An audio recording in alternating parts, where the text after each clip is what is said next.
ஏற்கனவே கட் பண்ணி தைக்க போற பிளவுஸா இருந்தாலும் சரி, நீங்க ஆல்ரெடி ஸ்டிச் பண்ண பிளவுஸா இருந்தாலும் சரி, இந்த பக்கம் லூஸ் இருக்குங்களா, அதாவது ஷோல்டர் லூஸ் ஆகுது, நெக்லைன் லூஸ் ஆகுது, ஆம்போல் லூஸ் ஆகுதுன்னு நினைக்கிறீங்களா, நீங்க பண்ண வேண்டியது இந்த ஒரே ஒரு விஷயம் தாங்க. இதை மட்டும் பண்ணீங்கன்னா கழுத்து பக்கத்துல எந்த இடத்துலயும் லூஸே விழாது. பிளவுஸ் வந்து பக்கா ஃபிட்டிங்ல உங்களுக்கு இருக்கும்.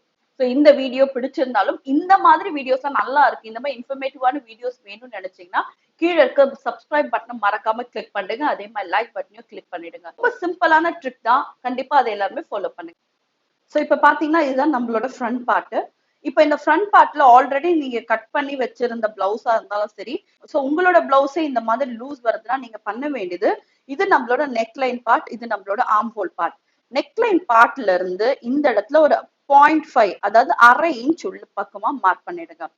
மார்க் பண்ணிட்டு இந்த பாயிண்ட்ல இருந்து இந்த ஆர்ம் ஹோல் பாயிண்ட் வரைக்கும் இதை நான் கனெக்ட் பண்ணி இந்த பீஸை மட்டும் கட் பண்ணி எடுத்துருங்க. half an inchக்கு. ஸோ அரை இன்ச்சுக்கு இது ஸ்லாண்டிங்கா இந்த மாதிரி இதை கட் பண்ணி எடுத்துட்டு இதை வந்து பேக் பார்ட்டோட ஷோல்டரோட வச்சு ஜாயின் பண்ணி நீங்க போடும்போது இந்த பிளவுஸ்ல நெக் லைன் வந்து நல்லா டைட்டா இழுத்து பிடிக்கும்.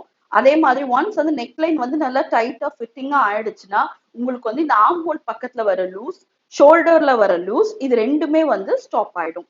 ஸோ கண்டிப்பா இதை நீங்க ட்ரை பண்ணி பாருங்க, டெஃபினட்டா உங்களுக்கு ஒர்க் அவுட் ஆகும்.